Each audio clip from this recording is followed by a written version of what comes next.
Welcome back, Defenders. Jake here. Let's start today's video by following up on the source of the leak of the classified information involving the war in Ukraine. And the FBI says they found the airman suspected of leaking classified documents, with a culprit identified. The disclosure of classified documents by a low-level airman is an embarrassment for U.S. authorities, who are now in damage control. So this is 21-year-old Air National Guardsman Jack Teixeira. And he's the leader of this online gaming chat group on Discord called Thug Shakers Central. It was mostly just about 20 to 30 teenage boys. And what Jack had been doing is going back months.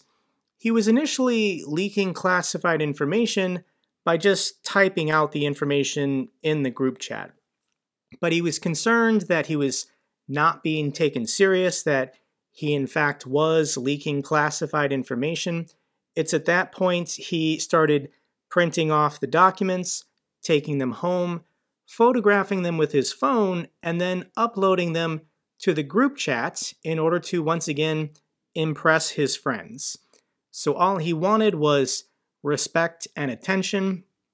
And in the end, he was arrested 2 days ago, and this is the level of respect and attention he's now getting. This is what he wanted. And people are watching this video and asking the question, why an armored vehicle? Why so many guys with guns? Jack is a gun enthusiast. He's talked about this on the internet. He is a member of the military, and he was leaking classified information. So yes, I do think this was the appropriate reaction of the FBI. He was taken into custody without incident, and he's going to get legal representation and his day in court. So how was he found? And on Discord, his Steam gamer profile was known. This is how they would play the games together. And linked to his Steam profile was his Instagram profile. And on Instagram, as soon as people found this, they started going through his old pictures, and they found a photo of his mother's granite countertop.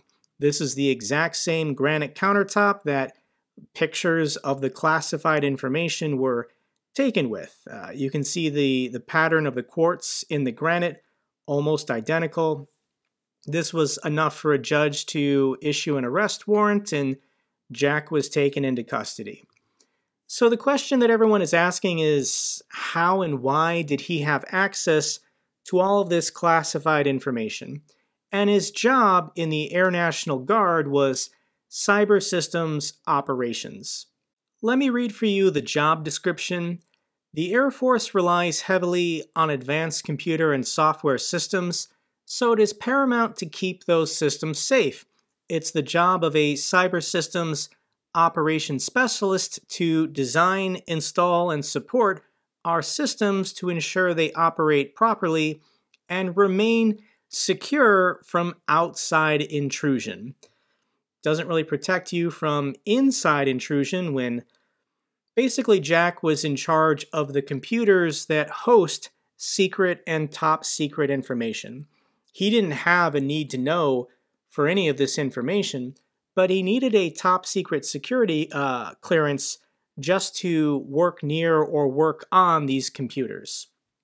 What's the minimum education for this job in the Air Force? And it's just a high school diploma.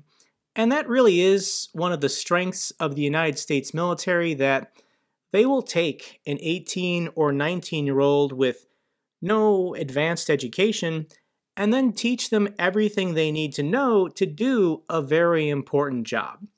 So Jack was an A1C. This is an Airman First Class. And when you go to basic training in the Air Force, you're an E1, no insignia. When you're at your tech school, maybe you're an E2. And by the time you get to your first job, you're usually an E3. So Jack joined the Air National Guard right out of high school.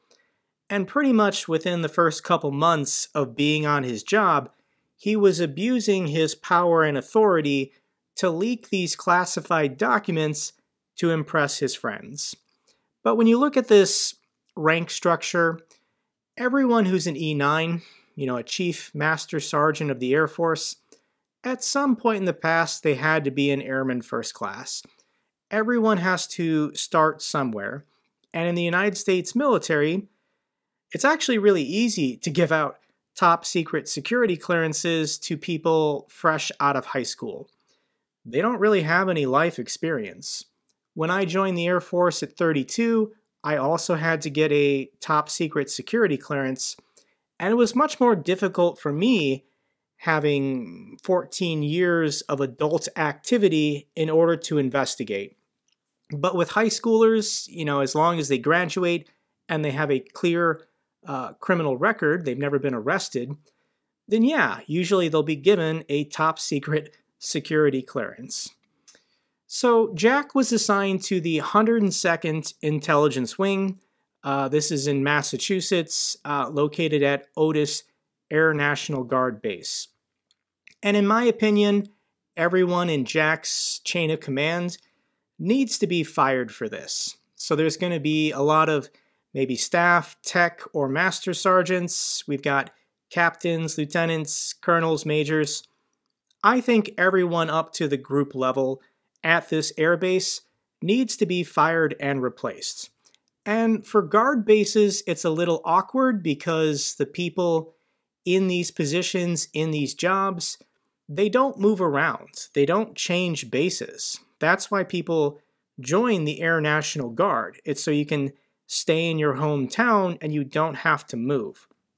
But obviously at this guard base, they were being too lackadaisical, they were being too casual, and Jack was a very junior enlisted person who was completely unattended at these computers, printing off and taking home top secret information. So I think Big Air Force needs to come into this guard base and clean house.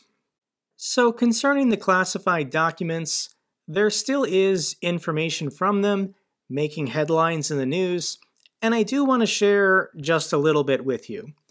Pentagon leaks, Russian special forces decimated by Ukraine war. Russia's war on Ukraine has taken a major toll on its special forces after their heavy deployment to the front lines, with skilled commandos suffering a high number of casualties. Okay? This assessment is based on before and after satellite images which, according to US officials, reveal all but one of 5 Russian separate Spetsnaz brigades that returned from combat operations in Ukraine in late summer of 2022 suffered significant losses.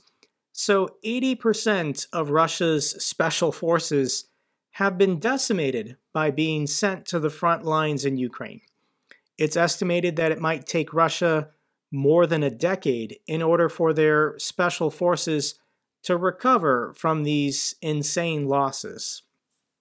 Additionally, leaked classified documents also reveal China's plans to send lethal aid to Russia disguised as civilian items.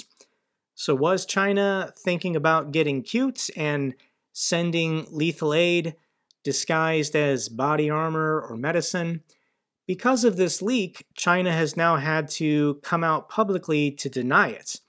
China vows not to sell arms to any party in Ukraine war. So obviously they're talking about Russia. Here's another piece of information. Documents show broad infighting among Russian officials. The depth of the infighting inside the Russian government appears broader and deeper than previously understood, judging from a newly discovered cache of classified intelligence documents that leaked online. So I think this is a serious problem for Russia in that lots of information from the Kremlin is getting out. And that might be part of the reason why 14 months into this war, China doesn't want to secretly help the Russians because that information would get leaked. Where it's coming from, where it's being delivered to, everything happening inside the Russian government is being leaked to Western intelligence. Good job, Russia. The next story we should follow up on concerns the viral video of Russian soldiers decapitating a defenseless Ukrainian prisoner of war. We do have good news. It looks like a Wagner mercenary, currently in Swedish custody, can identify the Russian soldiers who did this. As I stated in my last video, it's only a matter of time before these Russian soldiers are identified. And there is no retiring happily ever after in Russia when this war is over for these men. They will be found, they will be captured, they will be returned to Ukraine and held accountable, brought to justice. It's just a question of when it will happen. And I want to read for you a response from a Ukrainian soldier. So this Ukrainian soldier filmed this video. I'll link it down below, but I'm going to read for you what he says in reaction to this decapitation video. I think everyone has already seen the video or heard about it, where the Russians cut off the head of a Ukrainian prisoner of war. I would like to take a moment to address the Russians and say, if you think that you have broken us and intimidated us, or somehow stopped our resistance, then you are wrong. You have only strengthened our spirit, hardened our will, and made us angry. For every killed best son of the Ukrainian nation, we will take revenge on you with hundreds, thousands of killed Russians. We are preparing a lot of surprises. Believe me, it won't take long to wait. Therefore, glory to Ukraine and glory to those heroes who died in the battle defending our country and unfortunately die in captivity defending our Ukraine. We will take revenge. Everything will be Ukraine. Glory to Ukraine. And online, we're constantly getting videos, these snippets of training and formations of Ukrainian soldiers who aren't yet on the front lines. So here's a quick clip I just want to share with you. This clip is of a single brigade.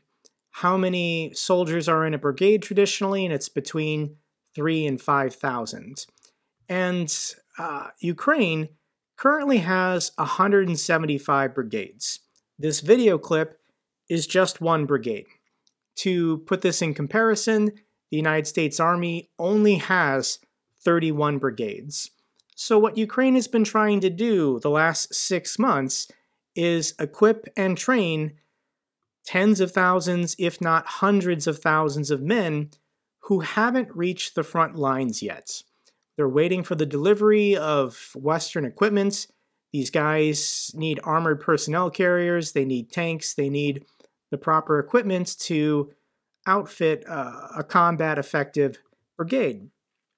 So why is Russia torturing and mutilating and decapitating defenseless Ukrainian prisoners of war and then posting it online?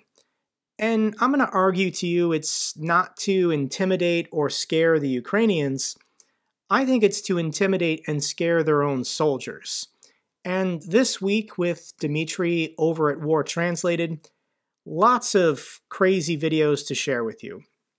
So these Russian soldiers, almost exclusively, they're all mobilized men or conscripts. So they didn't choose to be here. They didn't sign up for this. They were told by their government, you're going to Ukraine, you have to do this. And more, they're just filming these videos, not necessarily complaining about the war in any way, but complaining about how they're being treated. So this video, the first one I want to share with you, I'll link all of these in the pinned comment down below. This Russian mobilized man says he's positioned right next to Vuhledar, although they should be in the territorial defense. All they can do is simply hide from shelling and pray they won't get hit. So in the video, he says, perhaps after this video appeal, I will be punished. No one will ever find me, but I have no more strength to tolerate any of this. So he was told, you'll be in the territorial defense on the third line, and then he was immediately sent to the front. He's been there for months, and he's complaining that he's not actually getting the pay he's supposed to get for being on the front. The next video is of a Russian mobilized man who accidentally caught an officer engaging in sexual activity with another Russian mobilized man. Here, I'll just read for you what he says. "And we had this incident. We were returning from the zero line, and standing behind a garage was a platoon commander and a local mobilized. You can read that.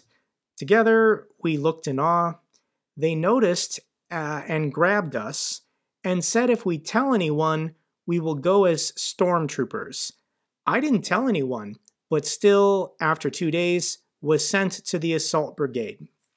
So this Russian mobilized man is filming this video because he accidentally caught one of his commanding officers having relations with another Russian mobilized man, and as punishment, he was sent to the front lines to participate in these human meat wave attacks. Russian soldier jailed for 10 years for shooting comrade while drunk. Drunkenness is still a huge problem in the Russian military, as they're not too happy to be there. A court in Russian-annexed Crimea found a Russian soldier guilty of mistakenly shooting one of his comrades in Ukraine while drunk and sentenced him to a 10-year prison sentence. But good news, if you're sent to prison, you can be taken out of prison and sent back to Ukraine. So more than likely, this Russian soldier was a conscript or a contract soldier. He got drunk and shot another Russian soldier, sent to jail, but he'll be taken out of jail to be used in these human meat wave attacks. For this next clip, Russian military police are punishing Russian soldiers for drinking beer, and they've thrown them in a pit without food, without water, or without shelter. They're currently wet, having been rained on. And the man filming the video, he's the only one that looks decent. I can't show you the video because the other men in the pit, they've all been brutally beaten. They're bleeding, and their jaws have been broken. So this man is somehow gotten, a smartphone with a video camera and is trying to get his message out that this is how Russian soldiers are being treated. Beaten for having a beer, and then thrown in a pit for 72 hours without food, water, or any way to stay warm and stay dry. This next clip, I didn't even bother to watch. I trust Dmitry over at War Translated, and this is a video allegedly showing Russian servicemen inserting a metal tube into the rear of one of their brothers in arms as a punishment for misconduct. So why is the Russian military decapitating POWs and posting the video online? And it's to scare and intimidate their own soldiers. This is an army of slaves, conscripts and mobilized men who didn't volunteer to be there. And Russia wants to press the attack, continue these wave attacks of what they call meat. Geez, guys, this is really hard to talk about. This next clip I did watch. It's a two-parter put out by K2 with the 54th Brigade. The first clip is 10 minutes. The next clip is 8 minutes. I'll link them down below. And this is Ukrainian soldiers talking to captured Wagner mercenaries. And these guys were from prisons. So they weren't volunteers with the Wagner group. They more or less were pressed into service. And it's fascinating just hearing their side of the story. Are these good people? No, they're Russian convicts. Would these three men hesitate to kill a Ukrainian soldier or a Ukrainian civilian? No, I don't think they would. But at the same time, they're not really being given a lot of choice. Listening to how they're being treated by The Wagner Group and the Russian military, I don't know how to describe it. It's so absolutely evil. And it's not going well for Russia. It's not going well for the Wagner Group. They still have not captured 100% of the city of Bakhmut. So Prigozhin is bored of this. Prigozhin doesn't think this is fun anymore. Wagner Group leader calls on Putin to declare the special military operation over. Prigozhin, head of the PMC Wagner, is now suggesting that Russia should end the war and declare the intended results have been achieved. Just declare victory and say, we don't want to do this anymore. So the stated objective, according to the Russian Constitution, this dotted line here is the outline of the Donbass region. The Russian military is supposed to get to this dotted line. Same thing with the city of Zaporizhia. This is a city of 700,000 people, and Russia, according to their constitution, legally annexed this city that they've never controlled. Well, Prigozhin is saying we're never going to take this city of 700,000 people, so let's just keep what we've taken and say we're done fighting. This isn't fun anymore. We don't want to do this anymore. Ukraine, please go to the peace talks and let us keep everything we've taken. But I don't think Putin's going to go for it. Putin signs the law on electronic summons and the restrictions on draft dodgers. So as quietly as possible, premium on secrecy as Russia rams through military draft rules. So it's coming. The next wave of mobilization is going to happen, but Russia is not going to have a repeat of what happened 6 or 7 months ago. Basically, they digitized their system, and when they send out a conscription or mobilization notice, Russian men have 2 weeks to check this government portal, and then everything is switched off. Their passport won't work anymore. Their driver's license won't work anymore. They can't get married or own property, but basically they can't flee the country. The borders are closed as soon as the next round of mobilization occurs, and no Russian men are getting out. I thought this was funny. This is a screenshot of the App Store in Russia, and the 8 most downloaded apps in Russia are all VPN services in order for Russians to get information from the outside world. Let's now wrap up this video with some good news. Denmark has announced they're in the process of transferring their 19 Caesar artillery pieces to Ukraine. Ukrainian soldiers went to Denmark for the training. They completed the training, and now the artillery pieces are going to be delivered. Good news from Canada. It's official. All 8 of the promised Leopard 2 tanks from Canada have been delivered to Ukraine. And also, very significant, Canada sent 3 Leopard gunnery simulators. So these are basically box trainers for Ukrainian soldiers to practice on the Leopard 2 tank. So 8 Leopard 2s and 3 box trainers. It's a huge contribution. Final couple feel-good clips. The first one I have for you is Roman. He rotated off the front lines in Bakhmut and currently is taking leave. So this is a recent video of Roman having lunch in the city of Kyiv, and he wanted to draw a contrast to how he took his meals on the front lines.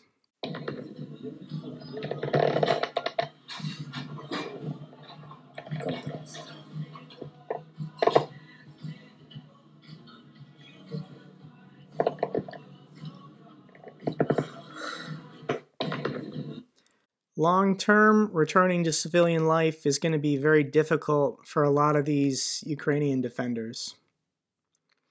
Final clip I have for you is President Zelensky giving his Easter Day address. In America, we celebrated Easter last weekend, but I guess for the Eastern Orthodox Church, they celebrated this weekend. Темрява не змогла затьмарити наш дух прагнення волі, любов до рідної землі та готовність її захищати. Ми зберегли світло, світло всередині себе, перемогли паніку, страх, міжособиці і чвари. Ми об'єдналися. Мільйони спалахів у мільйонах українських сердець стали одним великим багаттям. У цьому вогні гартувалася наша міць і незламність. Цей вогонь не дав згаснути наші надії та вірі. Цей вогонь побачив увесь світ. Згуртувався довкола нього, став поруч із нами. Тоді ми перемогли розпач, зневіру, втому, біль. Мільйони вогників в очах мільйонів українців злилися в один потужний промінь світла. Він допоміг не заблукати в пітьмі, не збитися з дороги, осяяв шлях до правильної мети. Це те, за що... The full address is 7 minutes long. I'll link it down below if you want to check it out. That's all for this update video. Glory to Ukraine, glory to the heroes. If you found this video informative, give me a thumbs up. Best way to support the channel. Comments and questions, let me know down below. I love hearing from you guys. Till the next video, keep defending the truth, keep defending democracy.